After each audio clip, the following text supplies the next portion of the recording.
remember, I'm only 6 years into this. Right now, I know 6 years might seem like a long time if you're only 6 months in, and it is a long time, but every year things happen that I didn't know were going to happen or I didn't expect were going to happen. Podcast Growth Nation, welcome back to another episode of Podcast Growth University, where we talk all things podcasting all the time. I hope you enjoyed the latest episode number 53. Keep it simple and small. I cannot speak today. Today, for episode number 54, 4 lessons I learned from a frustrated client.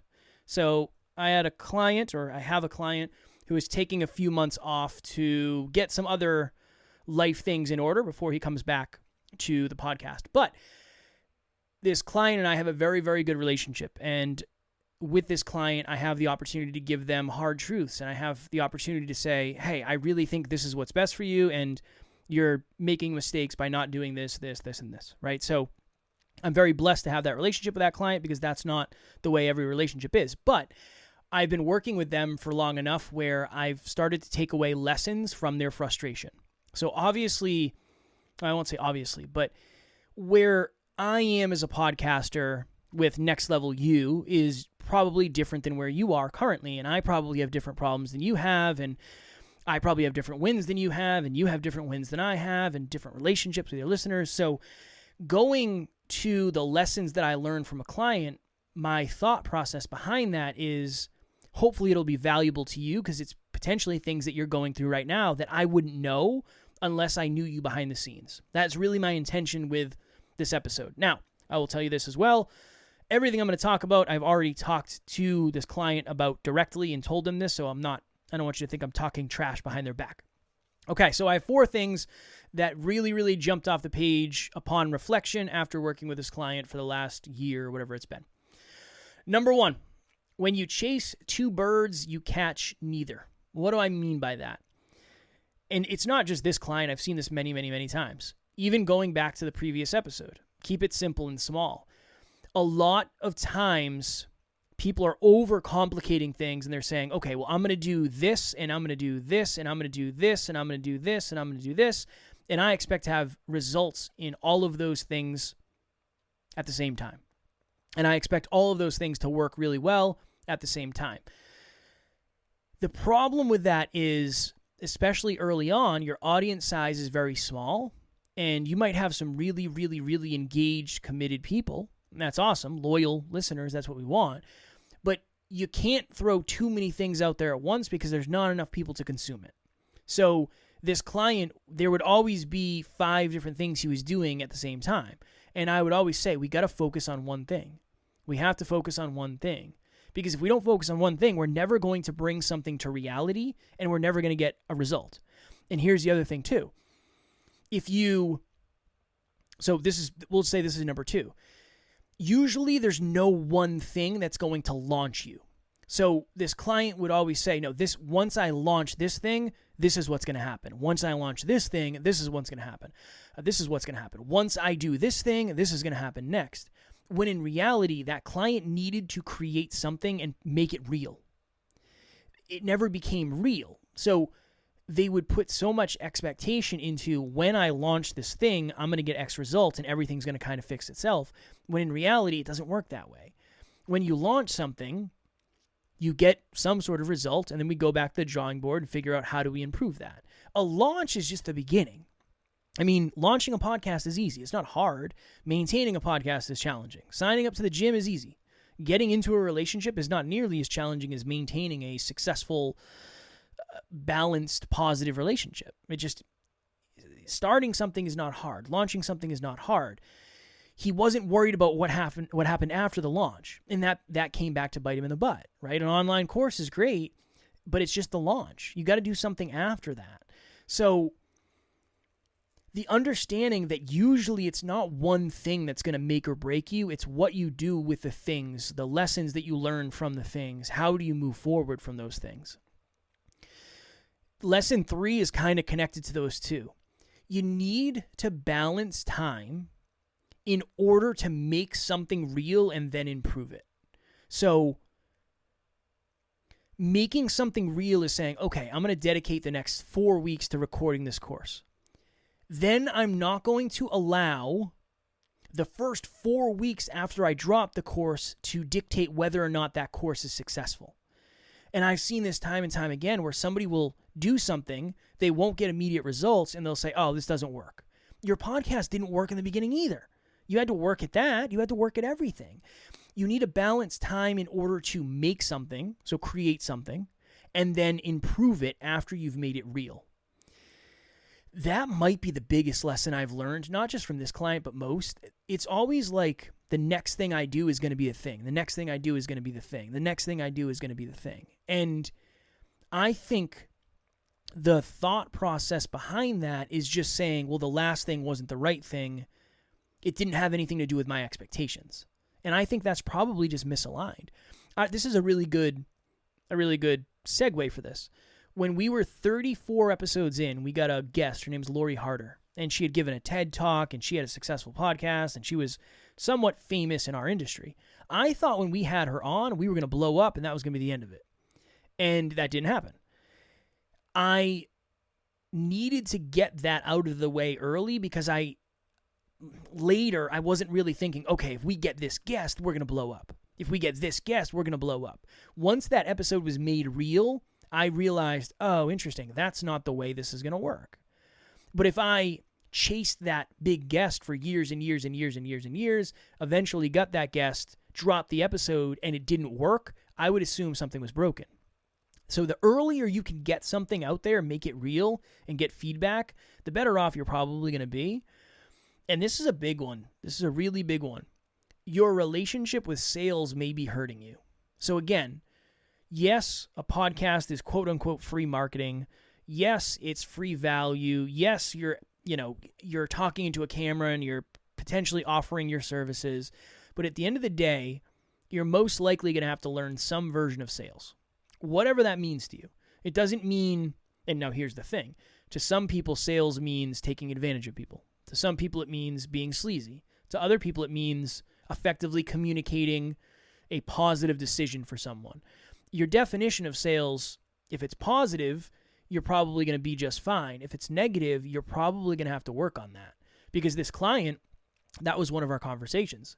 He said, well, I don't even know how to sell this course or my coaching. I don't really know how to sell any of that.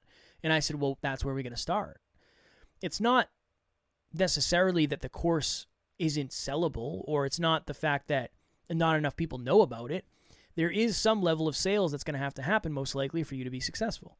Because again, most of us aren't going to be doing 30, 40, 50, 60, 100,000 downloads a month. I don't want to give you that impression. I would rather teach you what has worked for us, because if you're getting 1,000 downloads a month, that's potentially not 1,000 people, because people are probably listening to more than one episode, but let's just say it's 500 people that you have the opportunity to work with. I mean, that's 500 people. That's a lot of people. We just have to figure out who they are. That would probably be another one, like a bonus one, would be you have to be really hyper-focused on getting your listeners to self-identify. Because I think it's getting harder and harder, honestly, with social media, just because, I don't know, people are just, they seem to be more hesitant than before to share certain things. Again, we're in the self-improvement space, so obviously that's maybe a little bit different than you, but getting your listeners to self-identify is a challenge, and you having those conversations with them is always going to be super valuable. So the earlier you start that, and the more systematic you have an approach for that, the better off you're going to be in the long run. I always say, I have a coaching call with clients right after this, and I'm literally going to ask them, I'm going to say, if you had to get 10 new clients today, who are the 10 people you'd reach out to? And I love doing that exercise because it tells you a lot about whether or not somebody is building a listener list. Some people have said, I have no idea. Other people say, no, I could probably give you 10. Interesting. Okay. Are we nurturing that relationship? Are we engaging with them? Right? We've kind of gone down that rabbit hole before on this podcast, but it really is a very important piece of this, because just because you're 200 episodes in and maybe say you have 10,000 downloads, it doesn't mean you know who any of those people are unless you've intentionally kept a list of those people. And it gets harder as you go, right? Because there's more opportunity. If you have an email list, okay, we want to make sure we know all those people. Facebook group, Facebook personal, Instagram, TikTok, LinkedIn, whatever, right? Website visitors, if you can figure out who's visiting your website, that's huge. So the opportunity is based on how well you track down who's actually listening. And I know that might sound super simple, but you'd be surprised how many people aren't actually focused on that. I think many of us assume when we get to a certain amount of downloads, people are going to start reaching out, giving us money. That does happen to some people, just not the majority of us, right? We just booked a fairly high ticket speech that somebody reached out to us for. Well, we did a free speech for them a couple of years ago, and they reached out cold and said, hey, we'd love to have you. You know, how much would it cost to get this? But that's not the norm yet. Now, again, at some point it will be, right? But that's just because we have a lot of perception around the business and the brand, and we've been doing this for a long time. Hey, I wanted to give my experience working with Kevin and the rest of the Next Level University team.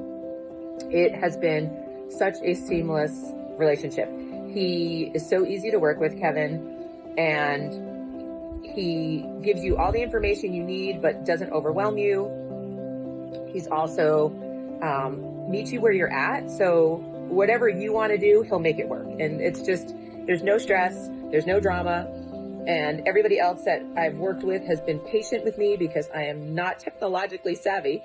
So they've been helpful and patient and just encouraging. And it's just been a fantastic experience. I highly, highly recommend working with them. What would be detrimental is if I taught you and I told you in this episode, that's exactly how it's going to work for you. Well, people are going to reach out and they're going to give you money and your clients are going to want to reach out. Sometimes that'll happen, sure, but probably not as much as other people are telling you, because a lot of people are ahead and they're just not realizing what it was like at the beginning, or maybe they're forgetting about it. I don't know. But I want that point to land. I really want that point to land. One of the best uses of your time is creating a listener list and making sure you're diligent about it. Who are the people that have been on the podcast? What are the shows that you've been on? Who is commenting on social media? Who left you reviews on Apple, on Spotify, on whatever, all the platforms? Facebook group. Who's in Facebook group? Who's following you on Facebook personal? Who engages with your content there? Just going through that is always going to be super valuable, because if you do decide you're going to do one-on-one coaching, if you do decide you're going to do group coaching, if you do decide you're going to do online courses, those are the people that you're going to want to reach out to. Yeah, you'll talk about it on the podcast, of course, but you're going to want to reach out to those people. Last thing I would say. This client and I, again, had a really good relationship, but there were certain things that he was just not willing to compromise on, and I'm all for it. I said that many times. I want you to win. I want you to do what's best for you, right? That's my goal. I want you to do what's best for you. And one of those things was not necessarily being open to making shorter episodes. I'm not saying that's what he should do. I'm not saying that's what you should do. But I do think just testing things. And he did it at one point. He started testing it, and I think it was valuable. It's always valuable to test.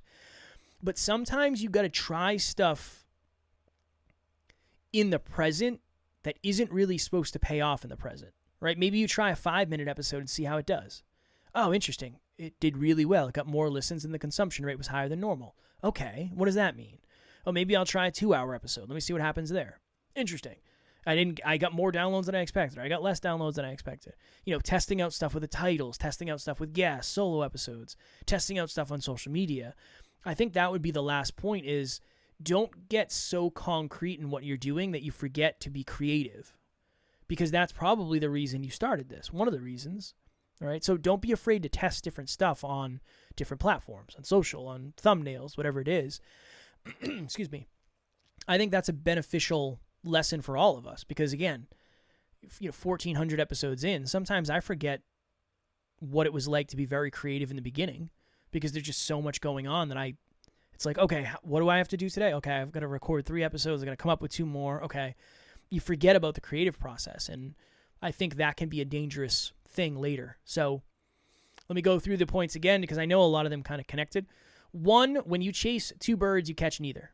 Focus on one thing, right? Remember we talked about I think we talked about this earlier. We talked about sustainability, consistency, improvement.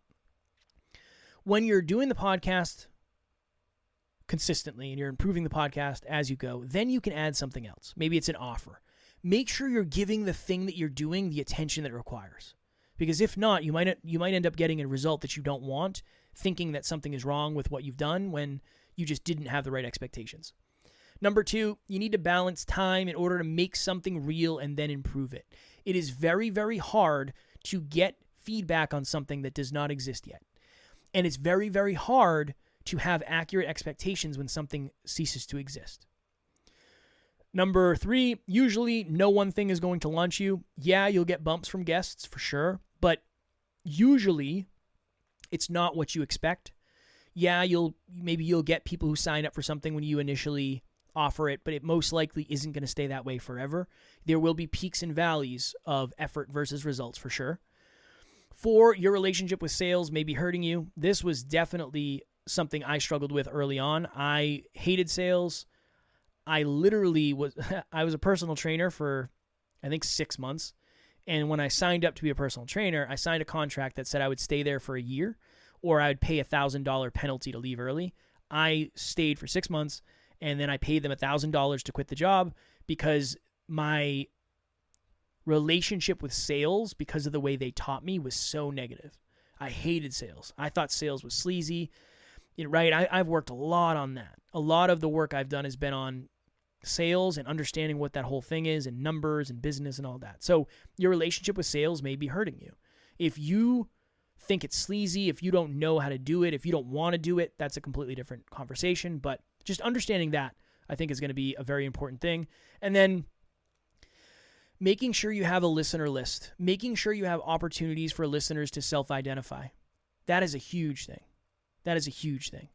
And that's always going to be valuable because as you get bigger and bigger and bigger, it's actually going to be harder and harder and harder to get more of those people, right? If there's 50 people listening to your show right now, really think about this.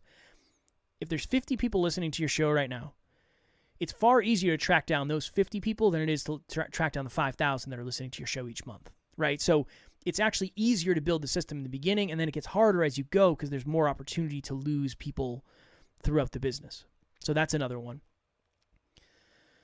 And then a bonus. This one just kind of came to me. And this is a through line, right? I had the same thing. Most of my clients have had this. The false time perspective of thinking a year is a long time. Now, yes, I understand doing 52 episodes is a commitment. I just did it. I very much understand it was a challenge. But it really helped me to understand that I don't really expect a lot to come out of the first year, right? I mean, there's a lot of shows out there that have 52 episodes. But if I do this again for another year, I'll have 104. There's far less shows that have 104. Then if I do it for another year, it'll be whatever, 52 times 3, 154, right? 156, whatever it is. And there's far less shows that have that amount. And if I do it for another year, right? So a lot of people, the reason they quit is because their time perspective is off. And if they just kept going, they would be successful eventually because they're doing a lot of the right things. They just need more time for things to actually become real. I really like the analogy of planting something and then watering it and watering it and watering it and watering it.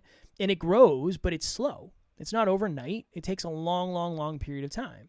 I think of the podcast, the business, anything that way, where, yeah, I understand you're putting a lot of effort in, for sure. But that is the life cycle of how this works, right? I don't know if I could explain it well. There's a thought, or I guess a fundamental thing called the bow tie, where in the beginning, you're putting in level 10 effort and you're getting level 0 results. Then eventually you put in 9 effort and you get 1. And then you put in 8 and you get 2. 7, 3, 6, 4. Eventually, you put in a level 5 and you get a level 5 result out. This is the bow tie. When the bow tie flips, you put in a level 4 effort and you get a level 6 out. Then you put in a level 3 effort and you get a level 7 result. Then 2 effort, 8, 1, 9, 0, 10. that just takes years and years and years and years, right? There are some people that never have to work again. Like Taylor Swift is probably going to crush it for the rest of her life, just because she's at the place where 2 hours of her time can make her whatever it is, $1 million. I don't know. It's probably more than that. But that wasn't it in the beginning, right? She's just on the other end of the bow tie. Or maybe you're putting in a level 10 and you're getting 0 result. It doesn't mean you can't make it eventually. It's just whether or not you want to stick it out for as long as it takes to do that. That's a personal decision, but I see that all the time where it's like, you have a lot of opportunity. You're a good podcaster. You're a great interviewer. You're consistent on social media. You just got to do this long enough, and you got to make sure you're focusing on the small improvements over time, and who knows what can happen in 2 years, 3 years, 5 years. Remember, I'm only 6 years into this. Right now, I know 6 years might seem like a long time if you're only 6 months in, and it is a long time, but every year things happen that I didn't know were going to happen or I didn't expect were going to happen. Right? I didn't know we were going to book a very high paid speech this year. That came out of the blue. Awesome. But that was also from a free speech that we did 2 years ago that we just did for free. Actually, no, we didn't do it for free. We got paid for a virtual speech as well because somebody reached out. So you never know how what you're doing today can affect your future. That's what I'll end with. This went longer than I expected, but I'm glad it did because I have a lot of interesting lessons and perspectives from clients because they'll see one thing, but I see something completely different. You know, they say, well, I did a monthly meetup where I went live in the Facebook group. I only had 4 people join. It's like, that's awesome. That's 4 people. Make sure you write those names down on your listener list, and now you follow up with them and make sure you're building relationships. Awesome. That's 4 people who self-identified. Right? That's 4 more than you had before. Awesome. I'm all for that. That's how it starts in the beginning. Right? We've had things where nobody showed up, and it's awkward, but it's par for the course. It's the way it goes. All right. As always, I have to bounce. But if you are interested in a free podcast breakthrough session, just click the link in the show notes. We can jam on any of this stuff. We can jam on, whether it's coaching and getting clients or growing, figuring out who your audience is, how to get on other shows. Whatever it is in the podcast realm, I might have some sort of an answer. I definitely don't know everything, but I do really well with questions. So when people come, I tell clients this all the time, when you come to me with questions, it usually allows me to understand what you know and what you don't, and then I can add value accordingly. So if you resonate with what we're talking about, if any of this broke something free for you, please click the link in the show notes for a free 30-minute podcast breakthrough session. I don't know what I'm going to do next week. I messed up and I didn't come prepared, so that's on me. But I don't know. Maybe, I don't want to say anything because I don't know exactly what we're going to do, and I don't want to tease something I'm not going to do. But tune in next week, same time, same place. There will be an episode. I don't know what it is yet, but my goal will be to make it a good one, as always. Keep on crushing it. Keep on podcasting. I hope you all have an amazing day and an amazing weekend/week ahead of you. And if I can be of service, I am always just a message, an email, a DM away. Thank you all. Talk to you soon.